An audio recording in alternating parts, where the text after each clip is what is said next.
Hello, everyone, and welcome to Talking Leadership. This is Eric Perez welcoming you back to what is our 20th episode. And I'd like to introduce my next speaker by giving you a quick rundown of his background in the local government space. So my guest has worked as the CEO of the Darwin City Council. He has worked as the Executive Director, CEO of the Local Government Association of Queensland. He's worked as a local government commissioner for the Queensland State Government. Has worked in that capacity as a local government representative, as general manager for advocacy for the Local Government Association of Queensland for 19 years, and for the last almost 3 years, he's been working as a managing director of Grassroots Connections Australia Proprietary Limited. Can I welcome to the podcast Mr. Greg Hoffman PSM. Welcome, Greg. Morning, Eric. Nice to speak with you. Mate, it's fantastic to have you on the podcast. And for the benefit of the listeners, Greg was one of my bosses many, many years ago when I was with the LGAQ. I worked with Greg for a couple of years, and it's funny how things come around. And I didn't know one day I'd be having a chat to you on a podcast about leadership, but there you go. Yep, and glad to see you're in a situation that you're able to do it, Eric. That's good news. Thank you, Greg. So let me start off with the introductory question that I've used for every podcast to date, and that's, in which industry did you first get your first leadership role, and why did you take it on, Greg? Well, local government has been my lifelong career. I'd probably describe myself as a local government junkie. It's it's 50 years that I've worked in local government in various capacities, and always aspired to leadership. Initially as a CEO of a council, and having done that in Darwin for 5 years, the opportunity came. Well, in fact, during the 5 years there, to get involved in the wider local government, intergovernmental relations space at state, territory and federal level. And my interest in the local government system and its interaction with the other levels of government I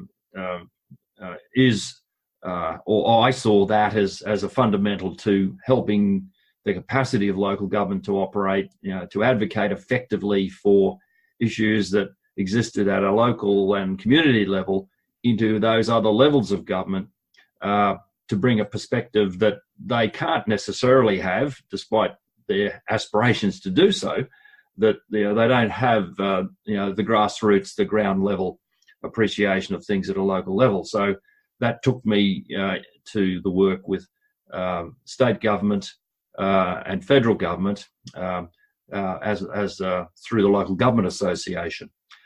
So I was involved not only in interacting with state government here in Queensland, but also with Canberra, representing Queensland's interests through the Australian Local Government Association. So I've always sought to find ways in which I could promote, support, help develop the system of local government, and that's taken me from councils to work for and with councils in the roles that I've had. That sounds like you've had a wide experience in dealing with leaders at different levels. And my question to you would be, have you found differences in leadership styles in your travels between those leaders in councils versus those leaders from the political arenas in which you've operated? No, I give credit where credit is due. Local government leaders are there for the best interests of their communities, and people within the political roles at state and federal level are there with similar motivations, all designed to try to achieve the best outcomes for a local community. Probably what's the difference is that by and large, local government is non-political in the sense that very few councils, at least in Queensland, have elected members voted in on the basis of their party political affiliations. So, council leaders, mayors, and councillors themselves are, if you like, less encumbered by political constraints as to how they see the world. And I've always felt that was a strength of local government in Queensland, and it was good to be able to argue with the leadership, the political leadership at a state level, and similarly federal level, but principally state level, on the basis of the merits of the issue that you were arguing for. So you could agree with the government of the day, no matter what its political persuasion, or you could disagree with the government of the day, and again, no matter what political persuasion, because you were arguing for an issue that was in the interest of your community, and you weren't constrained by party political policy or any other overlays that the political process does give at state and federal level. So everyone's there for the right objectives, mostly, and I do acknowledge that some maybe not so, but by and large, local government's objectives are not constrained or not seen in the context of party political approach to government and government priorities.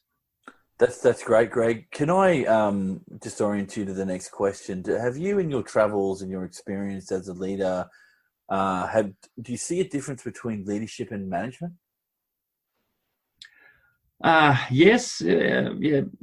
Management can be simply administration at its base level, ensuring the day-to-day operations of an organisation are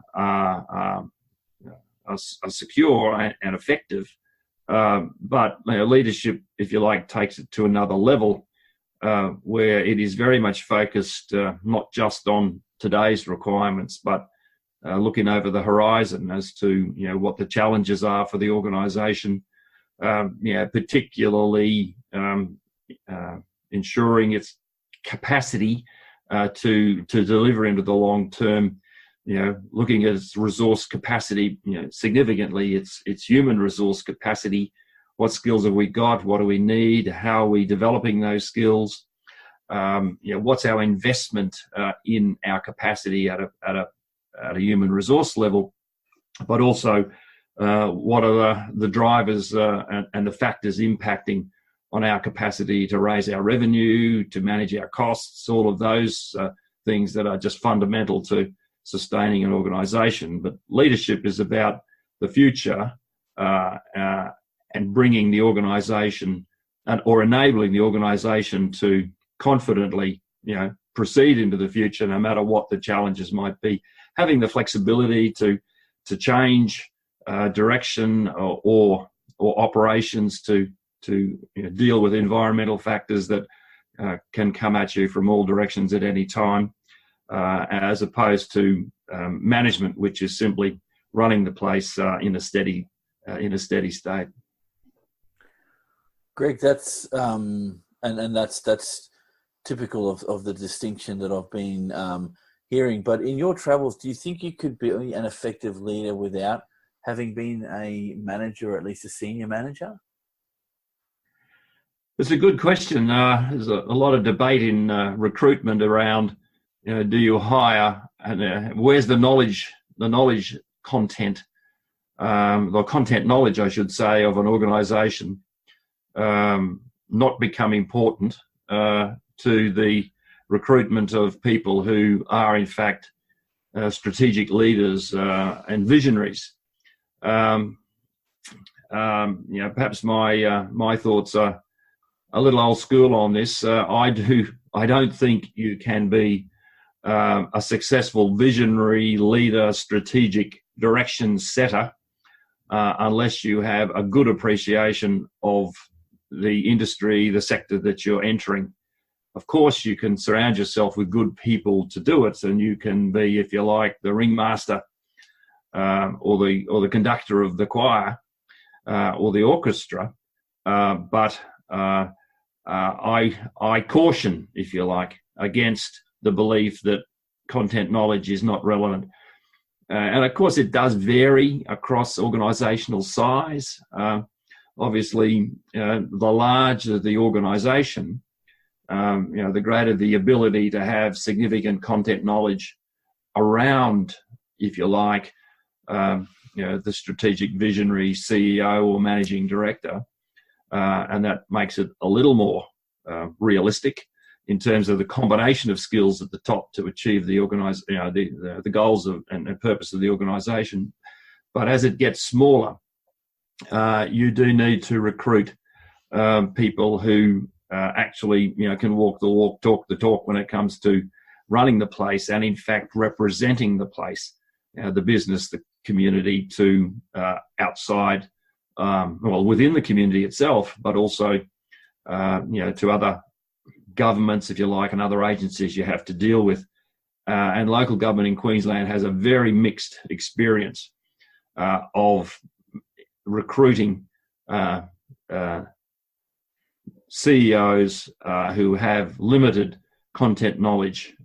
I'd say there have been more failures than there have been successes in this space, and it highlights the importance of the recruitment process and the difficulties that can apply. And the issue here too is that a lot of Queensland councils are finding a limited, if you like, pool of people from within local government who want to step forward to the leadership role, and in many respects they have a feel that involves people from outside the sector as well as some within the sector, and they've got a difficult problem to choose who they're going to apply or who they're going to appoint. So it's a high risk business too in local government at a senior leadership level. The turnover of CEOs on a 4-year political term or electoral term of council is very high. There's 77 councils in Queensland, and in any 4 years there will probably be a 50% turnover of CEOs across those 77 councils. Oh wow! Wow, that's quite a telling statistic. Sure. So it's and it's a factor of the significant interface between CEOs and mayors and their elected councillors to what they want. And unfortunately, we find ourselves in local government now in a situation that come election time where mayors change and there's a significant change in council, more times than not, the CEO will change because the new mayor, new council want to ensure they have a CEO that is aligned to their thinking, has not got baggage, if you like, from the previous council, and that sees a factor of change occurring at a senior leadership level. That has all of its own consequences in terms of the loss of corporate knowledge, the hiatus that can come with leadership going, new leadership coming, and particularly if the recruit into the role is from outside of local government. There's a long time that they need to understand the business, know the relationships, know the difference between the board of directors of a private or public company versus the role of the councillors as the board of directors of a community-based company. So the dynamics between private sector and public sector organisations, particularly at a local government level, is something that a lot of private sector leaders don't understand and have trouble adjusting to. And that can be one of the reasons why they are part of the churn that can happen, because they have difficulty in establishing and managing the relationships in a way that will enable them to demonstrate that they are in fact there for the community and are apolitical, not aligned to the previous council.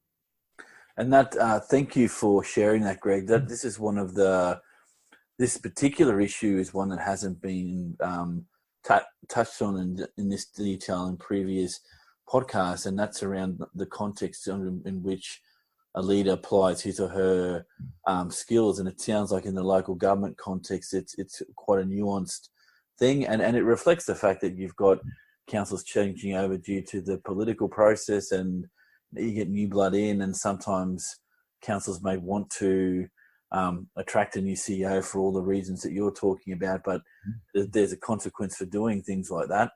And I appreciate the fact that too, you're the second person I've had on the podcast that has a local government background. So this is quite a nuanced thing, and thank you for sharing that.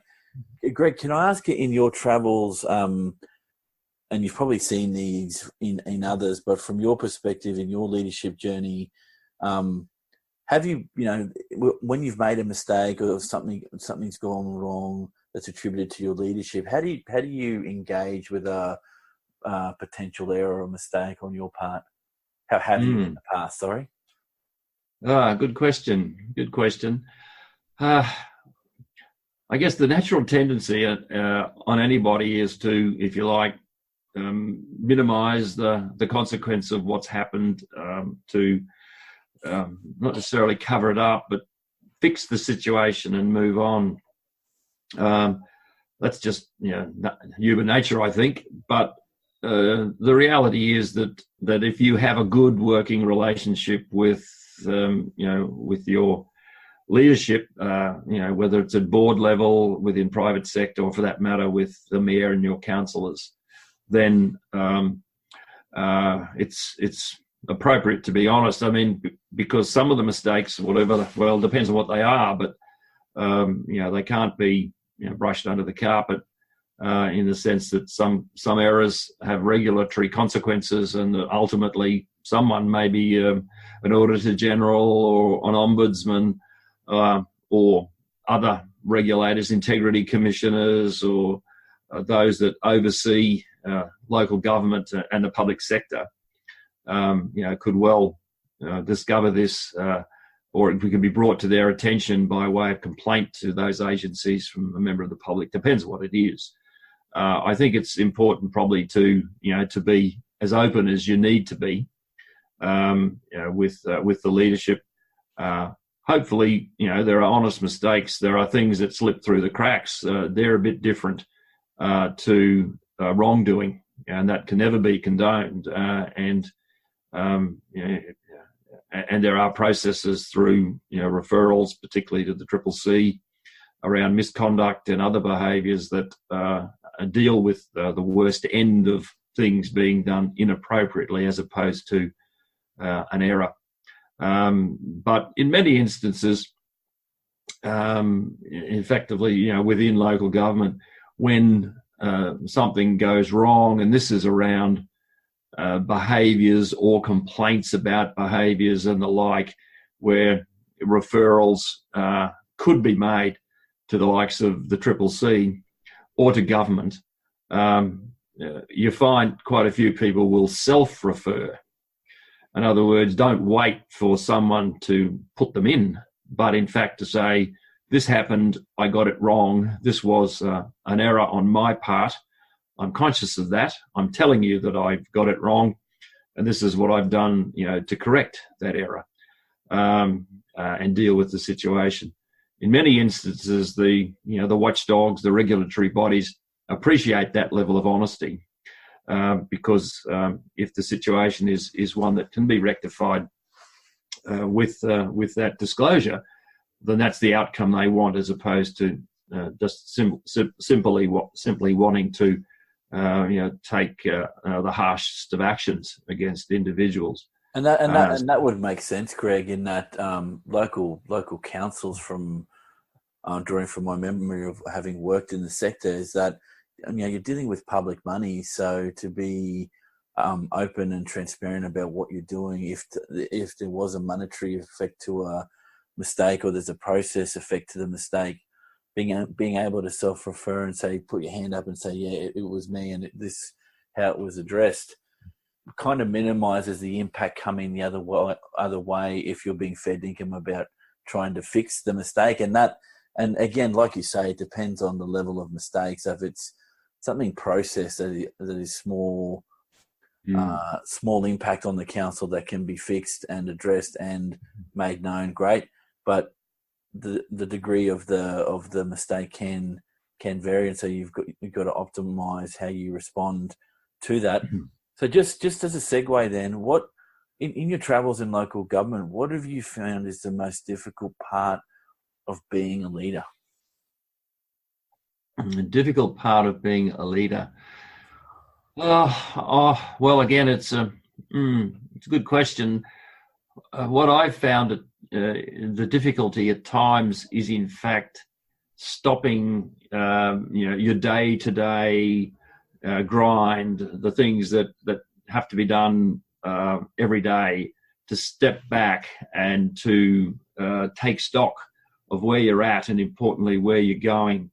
The responsibility of strategic direction doesn't just rest with mayors and councillors in the local government context. Certainly the CEO of the council, as the principal advisor to council, has to play a significant role in looking to the future, and it can be difficult for CEOs, as I said, involved in so much day-to-day activity, to ensure that they step back and take stock and spend time in planning for the future. Of course, if you have capable people around you, at your organisational leadership level, in charge of various departments or agencies within the organisation, within council, then you have the ability to do that.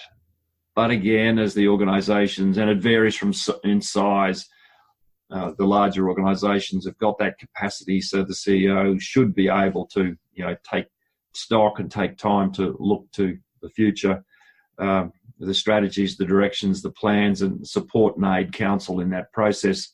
But the smaller councils, with a limited number of staff, the CEO is the jack of all trades, and in fact, having the time to do that planning can be a challenge. So in my various roles in organisations, I found myself at times perhaps not spending as much time as I should have in that leadership and direction setting. And now in a consultancy sense, in fact, trying to support councils and others do this, I'm getting the chance to do what I would have liked to have done more of when in fact I was in the leadership role.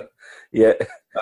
And enjoying that very much, because I see the challenges they face and the welcome, the welcome that you get when you in fact bring the experience that fortunately I have to the discussions with them about future direction and their need to be strategic in what they do.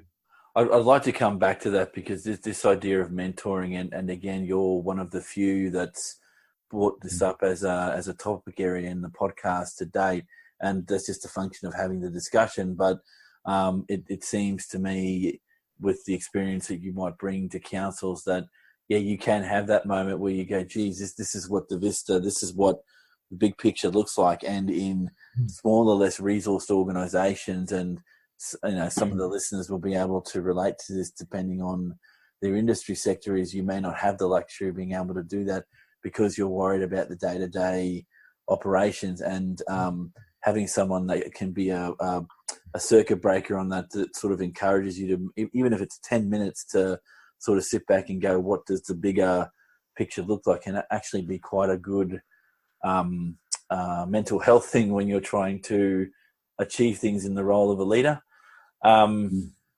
Greg, I've got 3 statements here that I'd like your opinion on. The first one is, on-the-job experience develops better leaders. What's your view of that? Oh, well, it absolutely helps. There's no doubt about that. And I go back to my earlier comment about who do you recruit into leadership roles? People with content knowledge, or those that present themselves as those strategic visionary leaders.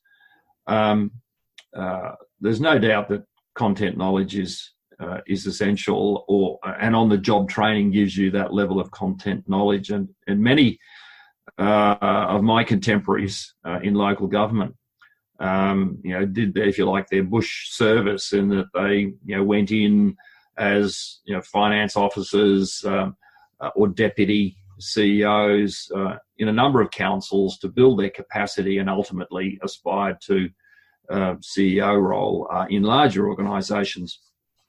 The business of local government's a little more complex now, and you need skill sets that don't just come from on-the-job experience. I would, subscribe to the fact that organisations should invest in the development of their leaders. So if you support people who are working on the job to undertake, appropriate study, whether it's tertiary study or industry-based study, but in fact they're learning wider skill sets about leadership and management just beyond that which they might pick up working in a particular place. They certainly broaden their horizons and their capacity. So a combination of, if you like, on-the-job training for individuals, combined with enabling them, to undertake appropriate further training, whether it's at tertiary level, industry level, or whatever, is the way to get the best combination of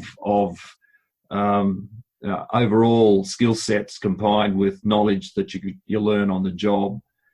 Put the two together, and I think you end up generating some really good products that have got capacity to lead in whatever the industry sector happens to be. Thanks, Greg. You've just answered my second question around formal education, and that making that link is quite an interesting one, because there's a very mixed view, not just I think in government at all levels, but in the private sector also, that how much do you spend and invest in your people, let alone how much do you spend and invest in the leadership of your people going forward. And that's a topic for another time, but thank you for addressing my second question around training and or education. So the next statement I've got has generated some interesting responses, so I'm keen to hear what you've got to say about this one. Leaders are born, not made. Look, I don't think either one is the absolute answer. It's got a lot to do with the personalities of individuals. Personality styles vary significantly, and extroverted leaders can make themselves heard and present, either their credentials or their capacity to do a job. Where, if you like, introverted people will probably hide their light under a bushel to some extent. So it depends. I don't think either way is the absolute answer. It's going to depend a lot on the individuals and how they approach the job. You can have a lot of noisy people with not a lot of capacity, and a lot of quiet people with significant capacity. Present themselves in leadership role, and you might miss, if you like, capacity to do job if you simply look at it from the perspective of what noise they make or how well they present themselves. So be cautious is my term. Acknowledge and look closely at every individual for their capacities to lead, because there's a lot of talent that you might miss if you take a very narrow cast view as to how you assess capacity and leaders. Yep. Greg, can I'll put this next question to you. How do you measure success as a leader? How do you measure success as a leader? Well, obviously the organisation sets a direction, and it sets itself some goals, and achieving those goals is the first measure of success. And there's a whole range of indices that you can use in business and in government to do that. I I'd look to the success of people, of leaders' ability to recruit, develop, retain capable people around them. The old adage of people, leave organisations as a consequence of the leadership above them is so true. I've seen that many times.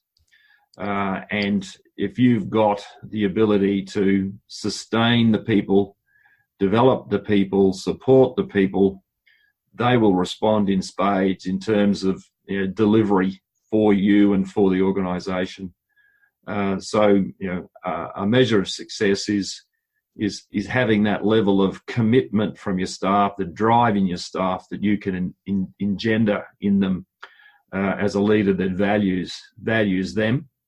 But ultimately, the delivery of outcomes, the attainment of goals, whether it's market share, whether it's share, your share value, or whether it's achieving, the goals. I mean, I find myself on occasions in conversations at a local government level about what's the role of the CEO. And I recall one of my mentors, who was the CEO at Rockhampton City Council when I worked there, and he described his role as CEO was in fact getting the council re-elected, and a lot of people said, "Oh, that's a political statement. That's not a leadership statement." And he explained it this way: the council got elected with a series of objectives, projects that it wanted to achieve, outcomes of various sorts that were put forward at election time, or ultimately resolved by the newly elected council when it developed its corporate plans and its strategies for the term. If that's what the council wanted to do for the community, then my job as CEO, he would say, was to enable them to succeed. And if they succeeded in doing that, they would get themselves re-elected. So his measure of success as a leader was measured in those terms. Now, some people still have trouble with accepting that, that's the objective or the role or the task of the CEO. But it is quite a fair and reasonable statement to say, if this is what my organisation wants to achieve, my job is to help them achieve. And if they do achieve what they set out to do, then I've been successful in my role. And I think that's, it's fair enough. That applies not only at a government level where it's got a political overlay, but certainly within the private sector. This is what the board wants. This is what the shareholders want. My job as a CEO is to enable the organisation to achieve those objectives, and if I do, that's the measure of my success. That's an excellent response, Greg, and it gives you some food for thought on that one, because again, depending on the context in which you're operating, and you've identified, and it's been identified before, at least amongst the leaders that I've spoken to, is that there are those measurable key deliverables in your role, and you used a very good local government example, and there's also those potential measures of success around building your people, getting them to stay, retaining them, or in some circumstances helping people to move on and aim for that next level of position, or a bit of training that will get them that step up if that's what they're looking for. And I'd agree that, and my point about retaining people was not so much to constrain them, but to have them want to deliver for the organisation, because it's a great place to be. But at the same time, recognising that you don't have ownership over individuals, and if you can help them to grow and develop, they'll be good for you, and they'll be good, in other places. But as individuals, they deserve that too if they're going to contribute well to the organisation they're in at any given time. Just as an observation from a previous employee, you did that in spades when myself and some people that you'll recall worked at LGAQ, and you get that feeling in organisations when you walk in that, you're given a capacity to grow, you're given a capacity to ask questions, but more importantly, in getting back to that issue around making mistakes, that you allow junior staff to make some mistakes on their way up, because you're never going to get everything right all the time. As long as people learn from mistakes, you'll get a better employee and a more committed employee if you're not sort of jumping up and down when someone has an error in what they're doing or has made a mistake in their judgment, because that's in my experience, that's the only way you learn. Sure. I mean, I support people in that situation by saying, you show me someone who hasn't made a mistake and I'll show you someone who hasn't made anything. So yes, make mistakes, learn by them, be supported in awareness as to what caused the problem, so it doesn't happen again. That's it, Greg. I've got just a few more questions to ask, and the next one is around some of the studies that I'm doing. So I'm looking at what are some of the key critical, if not core, capabilities of leaders in the future, and the two capabilities that I'm looking at in particular are strategic thinking and foresight. Now, why I'm asking these questions is not to get agreement from you one way or another, whether you think, yes, they are the two core capabilities, but just your experiences of strategic thinking and foresight, and what do you see their role as within the leader in an organization? Sometimes, maybe some leaders think they might know it all. I'm not being critical of people who are confident in their abilities, but the strategic process, particularly for all organizations, is an awareness of all of the, not only what the organization, its name, its purpose and the like, but in fact to draw out the views and opinions of all the people who are stakeholders in the organisation, whether they be in a local government sense, the community organisations, business and industry organisations, and obviously councillors, but also staff.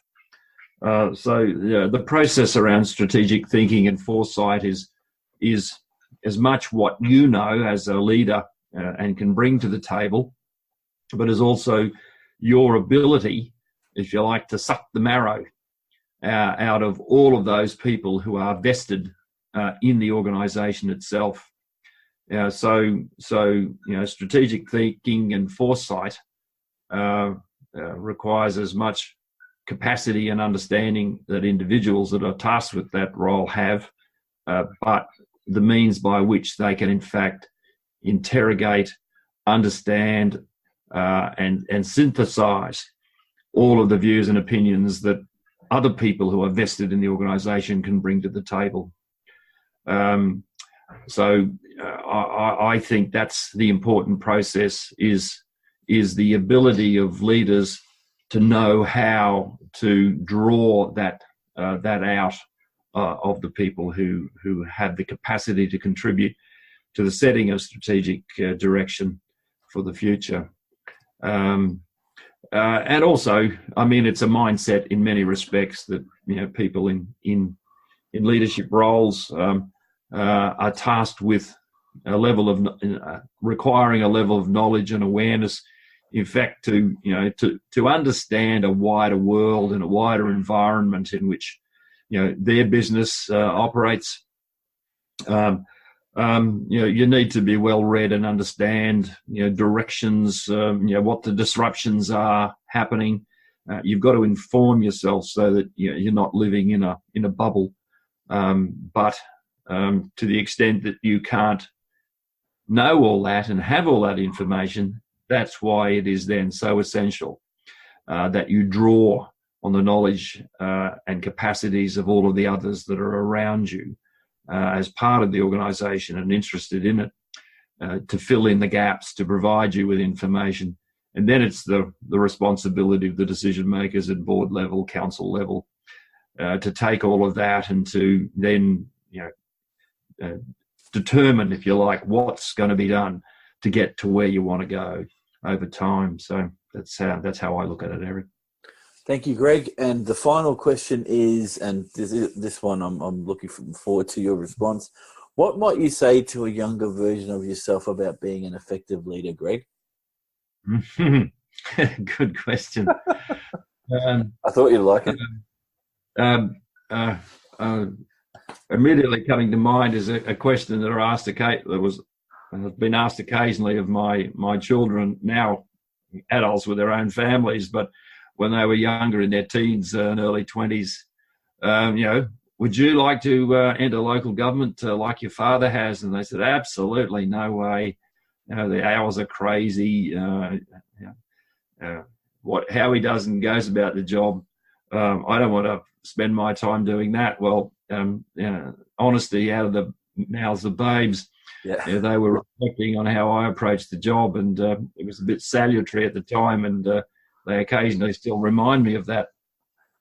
But what advice would I give? Well, firstly, be true to yourself. I mean, if you're motivated to do something, then do it. Then do it, and do it to the best of your ability. Do it in collaboration with people. I'm very much of that mold, and I know there's a whole range of approaches as to how much you need to collaborate and engage in a leadership role. That's my experience. I found that for me it works. You need to build trust in the relationships. People need to feel that you're there for them, and you get to appreciate that they're there for you too. You want people in a workplace, in fact, to want to come to work, to feel as though they're valued and they can contribute. My suggestion then is create the environment where people want to be, where they are. Ensure that they are supported in what they want to do. Let them see that the achievements, celebrate the achievements that you get, recognize what's the good things, learn from those things that aren't so good, and do it better next time. There's an expression that I picked up once about leadership is recognize, appreciate, and thank the people that are around you, and that's how I would say to a younger me. Value the people that are around you, recognize them, appreciate them, and thank them, so that they know that you regard what they do and the contribution they make. That is an excellent way to end the podcast, Greg. I appreciate that. And for the listeners, I've been talking leadership with Greg Hoffman PSM. Greg, thank you for your time. Eric, it's my pleasure. Happy to chat with you, and good luck with your ongoing podcast work.